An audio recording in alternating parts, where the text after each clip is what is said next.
This is a project update video to let people know what I've been working on this winter. One of the things I've been focusing on is small-scale waste recycling and figuring out how to turn waste products into resources and energy. There's a guy in the Netherlands named Dave Hakens who started a project called Precious Plastic. Precious Plastic is an effort to design and open source the plans for small-scale plastic recycling. In November, I decided to try and build the Precious Plastic open source waste shredder. The plans come as a set of digital cut files, so I was able to send them to a metal fabricator here in Oregon and have the parts produced locally. Getting all the parts to fit together perfectly took a bit of work, but after about 3 days of fiddling I was able to get it all working. I used a 3/4 horsepower electric motor with a 50-to-1 gear reduction that I found on Craigslist as the motor, and was finally able to shred some plastic.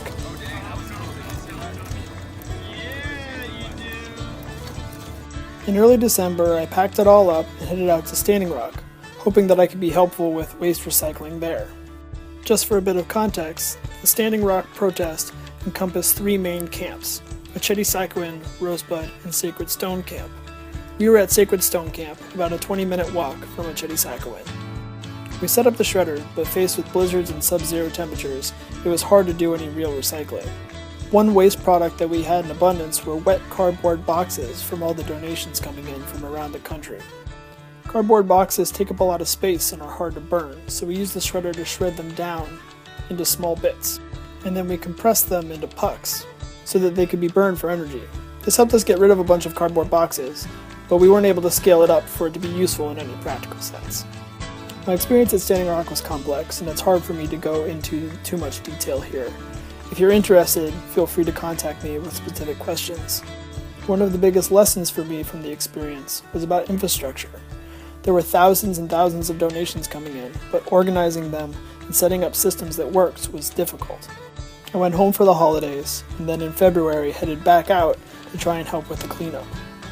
It's important to note that most of what the media called trash was actually useful resources and donations that we weren't able to properly utilize because of the constant threat of eviction.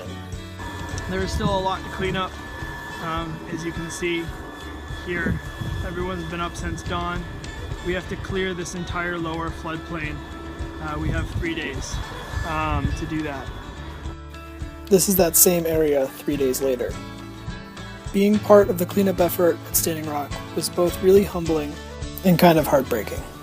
While I was there, the camp was served with an eviction notice, and about 10 days later the entire camp was cleared and bulldozed, including the school and all of the infrastructure that had been built.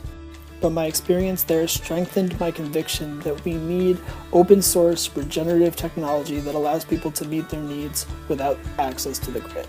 So in April I started working on the Precious Plastics extruder, which takes flakes from the shredder and melts them down so that you can make them back into other things. With help from my friends at Hedron Makerspace, I was able to get all of the parts together and successfully extrude 3D printer waste. Now the question becomes, what do we build with this plastic? I'm now working with industrial designers to help design injection molds for small plastic parts, like connector hubs for geodesic domes. Thank you for watching this video, and if you're one of my Patreon supporters, thank you for supporting me through this winter. The money I'm raising through my Patreon allowed me to buy a subscription to Adobe Creative Cloud, which is how I was able to make this video, and hopefully many more to come.